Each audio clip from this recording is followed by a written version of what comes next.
Hello, hello, hello, and welcome to the latest installment of And Sarah Appeared. Of course, I am Sarah. Thank you so much for liking, subscribing, and sharing. So, this is a continuation on my choice to be celibate and some of my experiences that I had in the church because of my choice.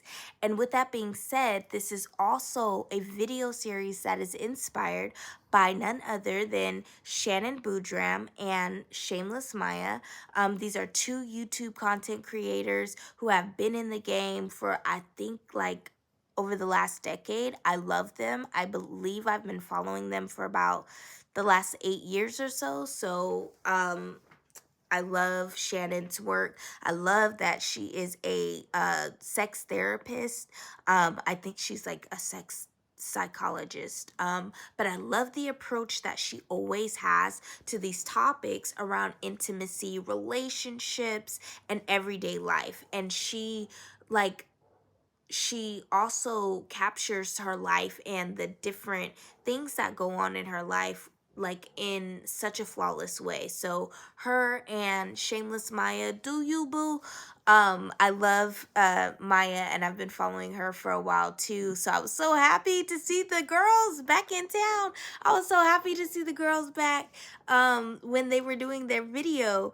And so the video is titled Sex and the Saints. And I just wanted to kind of give a little bit of scriptural context because I did see in the video where they were asking, does God say anything about sex? What does God have to say about sex? Immediately, my mind, and I haven't gone into like a deep word study of this, but in my mind, it brought me to the book of Job because I remember when I was going through my phase of being delivered from pornography and masturbation, Job 31 was a scripture that came up for me. So, real quick, Job 31, I don't know what translation this is. I think it's NIV. And I love NIV because it's like so plain to read.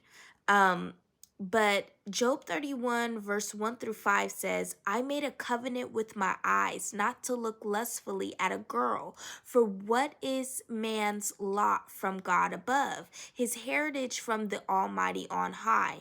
Is it not ruin for the wicked, disaster for those who do wrong? Does he not see my ways and count every step? Okay, so this obviously was a response from Job, not from God. But to kind of answer to what does God have to say about sex in the Bible, okay, with this, because Job was a man who was governed over by God. Okay, we always hear about David being a man after God's own heart, but I believe that Job had a more peculiar and a deeper connection with God because even through his suffering and the things that he had to go through, he still took the time, even through complaints, hardships, loss after setback, he would always take the time, and you'll see a pattern in the book of Job where he recollects himself and he brings himself back to the consciousness of, no, my God is too good. This is the reason why I have to continue on. It doesn't matter. Job is the man who, his friend says that he must have did something wrong because God doesn't punish the righteous and you're a wicked person and God must have punished you. In this particular text, because Job is somebody who really understood and questioned the thoughts of God, and even was, in my opinion, after God's heart, he explains this like perfectly for the reasoning of why you should govern yourself when it comes to lust and when it comes to sex and when it comes to keeping yourself whole. So I made a covenant with my eyes not to look lustfully at a girl. We all know the famous scripture where it says, if you look lustfully at someone, you've already committed adultery in your heart. But Job is saying, I made a covenant. A covenant is a personal relationship. He made a covenant with his eyes. Who created his eyes? God created his eyes. Job understands that he is a byproduct or creation of what God made him to be. And he says, "For what is man's lot from God above, his heritage from the Almighty on high? Is it not ruin for the wicked, disaster for those who do wrong?" Okay, so basically, Job is considering, if I do look at this person and I look at them in a lustful way, what is going to be my reward from God? Like, there's reaping and there's sowing. So what am I, if I'm sowing seeds of lust right now, what is it that I potentially can reap from God?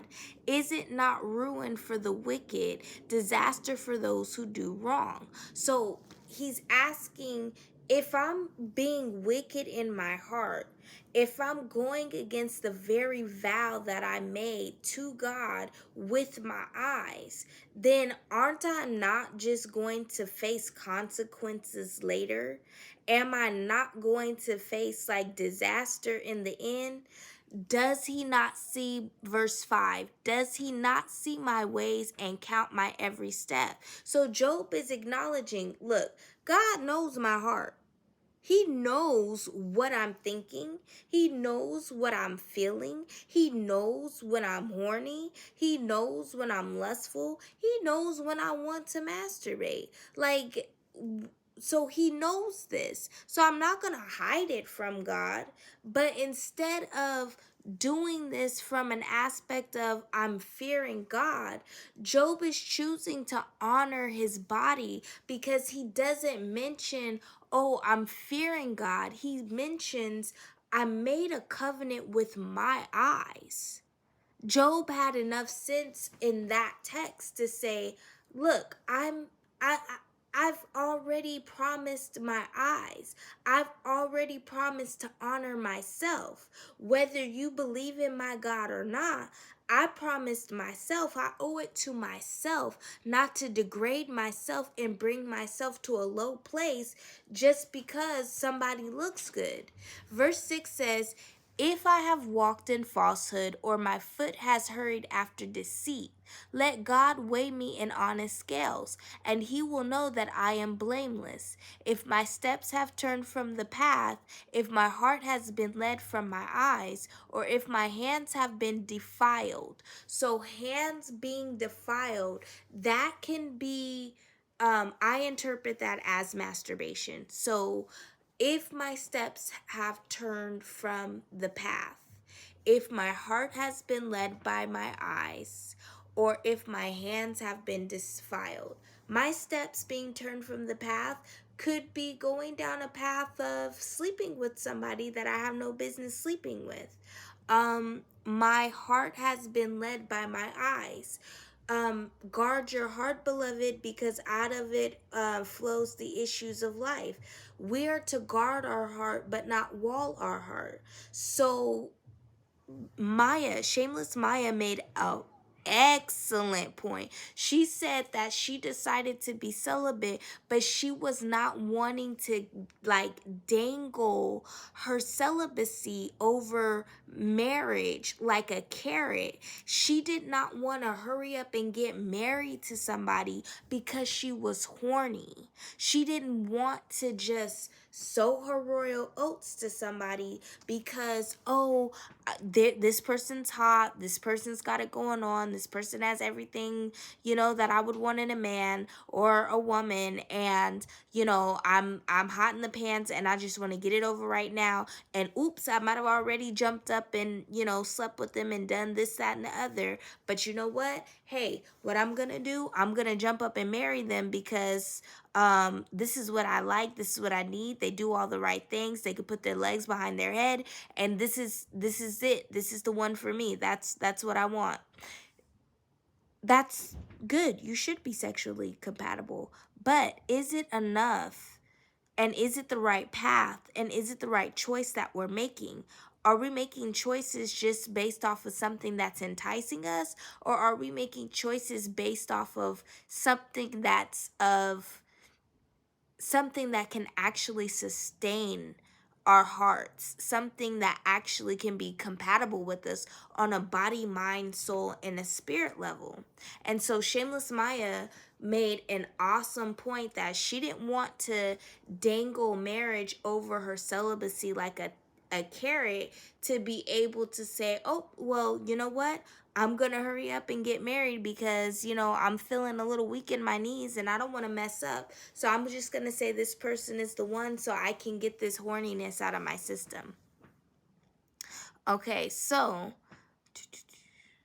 it says, let God weigh me in honest scales, and he will know that I am blameless. If my steps have turned from the path, if my heart has been led by my eyes, or if my hands have been defiled, then may others eat what I have sown, and may my crops be uprooted.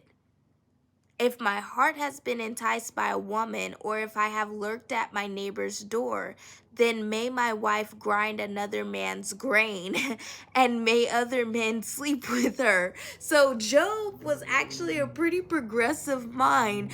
Sometimes I be reading Job and it gets me out of my depression because I be laughing. Job makes me laugh, and you know what else made me laugh? When Moses said, God, kill me. I know that's really morbid and dark, but sometimes in the darkest of scriptures, I can find myself and I can have like a good laugh with God with that. But Job was actually pretty balanced, because Job was saying, okay, if it's okay for me to look at another woman and not only look at her but act on it, then let another man come and plow my wife's weeds down. Because if I can do it, then a man can do it to my wife. Job was okay, Job. We stand a progressive king here, Job. Okay. Job was basically Job was a fair man. I'm just now seeing this in the depth for what it is. Job was a fair man, because Job was basically saying, look, I'm not fixing to sit up here and step outside on my wife and look and do all this crazy stuff. The reason why I'm not doing it is because if it's okay for me to do it to her, then it's okay for somebody else to do it for somebody else to do that to me with her. And so Job was making reasoning. It wasn't that God was just saying, this is what I command, and this is what you should do, and this is what should happen.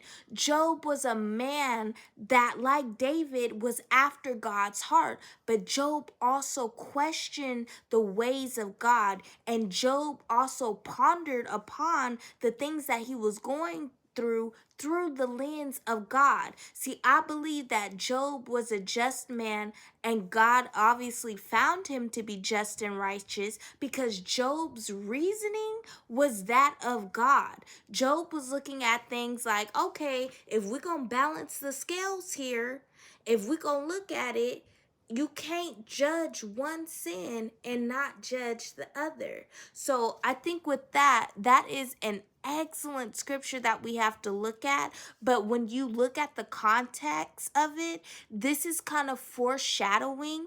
The scripture is foreshadowing what the heart of God would have been concerning the decision that Job would have made if he would have stepped out on his marriage and entered into a young maiden. So no, you're not hearing the actual voice of God speak, but what you are experiencing is the intention and the thoughts of God being professed through Job, his servant.